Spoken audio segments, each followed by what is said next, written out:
अध्यात्म विज्ञान कोई धर्म या संप्रदाय नहीं है, ये स्पिरिचुअल साइंस है जो कुदरत के कानून पर आधारित है। ये विज्ञान पूरे ब्रह्मांड के सभी रहस्यों को उजागर करता है और जीवन के सभी पहलुओं को समझने के लिए एक नई दृष्टि देता है। इसी को आर्ट ऑफ विजन कहते हैं, दुनिया को देखने की एक नई दृष्टि, जो अध्यात्म विज्ञानी परम पूज्य स्वामी श्री कमलेशानंद जी के निर्देशन में सनातन सत्य का अनुसंधान कर हमारे जीवन को प्रकाशित करे। जय सच्चिदानंद।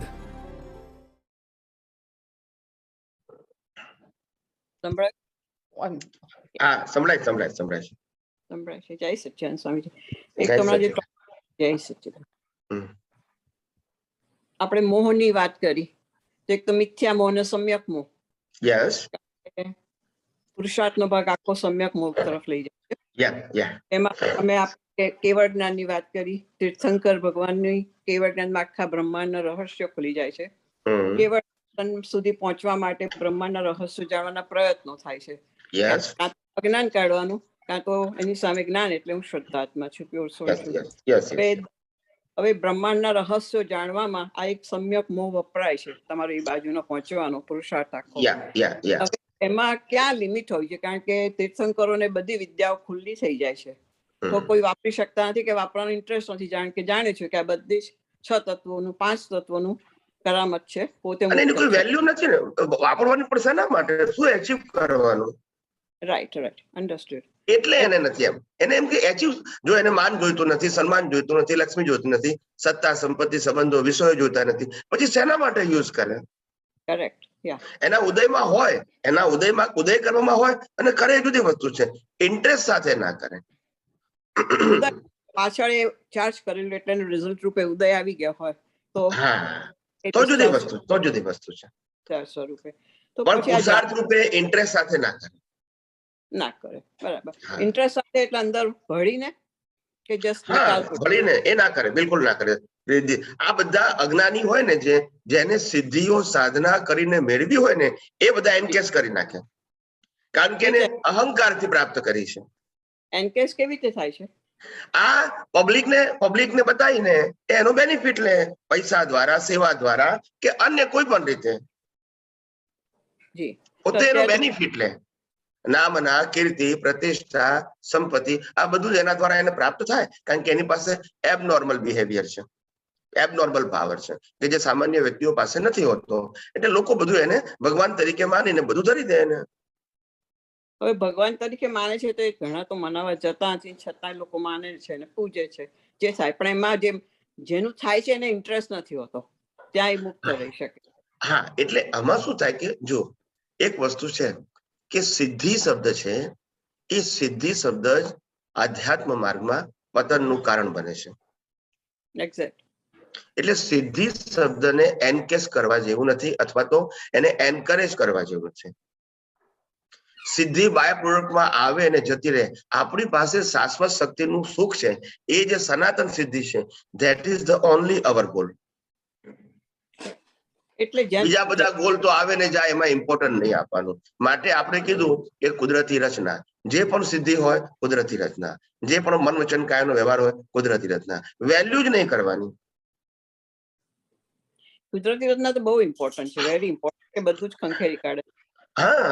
તમારી કોઈ પ્રાકૃતિક રીતે ઇમ્પોર્ટન્સ રહેવા દેતું જ નથી. એટલે ત્યાં સિદ્ધિઓ ગોગોળ ફરતી હોય તો એની ઇમ્પોર્ટન્સ નહીં, કારણ કે બધું પૂતગલિક છે. જો પોતે આત્મા અને માટે કઈ ઇમ્પોર્ટન્ટ નથી. કેવળ દર્શન પૂરું થતા સુધીમાં રેડ સિગ્નલ્સ કયા કહેવાય? આ રેડ સિગ્નલ એટલે કે પ્રકૃતિના કોઈ ભાગની અંદર એટેચ થવું, વેલ્યુ કરવી, ઇન્ટરેસ્ટ લેવો, અથવા તો એમાં ફેરફાર કરવા પ્રયત્ન કરવું, આ જ જ્ઞાનીઓની ભાષામાં કુદરતી કાનૂનમાં ડખોડખલ કર્યો. ફેરફાર કઈ રીતે કરી શકે છે? પ્રયત્ન થઈ શકતો નથી, કરે છે પ્રયત્ન, એમ કઉ છું, થતો નથી. હું પ્રયત્ન કરું છું. અહંકાર. એટલે તો હું કઉ છું કે પ્રકૃતિને ટચ જ ના કરો કઉ છું, પછી ક્યાં સવાલ છે? એટલા માટે કહું છું કે ટચ ના કરો. આપણું કામ પ્રકૃતિને ટચ કરવાનું નથી, બદલવાનું નથી, ફેરવવાનું નથી, સુધારવાનું નથી, માત્ર એનાથી મુક્ત રહેવાનું છે. That's it. પ્રકૃતિને તો કોઈ ટચ કરી શકે નહીં, કારણ કે જો કુદરતી રચના હોય ખાલી અહંકારથી પાછળનો ઉદયથી કરી શકતા હોય ડખોડખલ, એ પાછળનું છે, પણ એમાં એને ઇન્ટરેસ્ટ ના હોય કે ના હોવું જોઈએ, એટલે આખું ફેરવાઈ જાય છે. કારણ કે એ જ ડખોડખલ નો મતલબ અહંકાર પૂર્વક હોય તો જ ડખોડખલ કહેવાય. ઉદયને ડખોડખલ નથી કહેવાતું. ઉદયને તો પાછું કુદરતી રચના કહેવાય. અને બીજું મને એક વિચારમાં આવ્યું કે જો મન વચન કાયા આખું પાછળના ઈગોનું રિઝલ્ટ રૂપે છે. હવે અત્યારનો લાઈવ ઈગો છે, સેપરેટ છે ટોટલી. હવે જે ડિસ્ચાર્જ છે કુદરતના તાબામાં છે, કુદરતી રચના છે, તો એમાં શું ઇન્ટરેસ્ટ લેવાનો? કશું રહ્યું? ઇન્ટરેસ્ટ એ લે છે કે માલિકી ભાવ ને કરતા ભાવ છે ને, એટલે ઇન્ટરેસ્ટ લેવાઈ જાય છે. એ પાછળની ઇફેક્ટો બધી બહુ જો પાછળની ઇફેક્ટ ની પાછળની જે અજ્ઞાન છે બિલીફ, એ બિલીફ એને ઇન્ટરેસ્ટ લેવડાવે છે. હવે આપણે બિલીફ ને કઈ રીતે રિમૂવ કરીએ છીએ કે ભાઈ જે કઈ બન્યું મન વચન કાયાથી એને કુદરતી રચના જુઓ, એટલે પછી પેલી બિલીફ રહે જ નહીં. મેં કર્યું, તે કર્યું, મારું છે, તારું છે, આ કરતા ભાવ માલિકી ભાવ રહ્યો જ નહીં.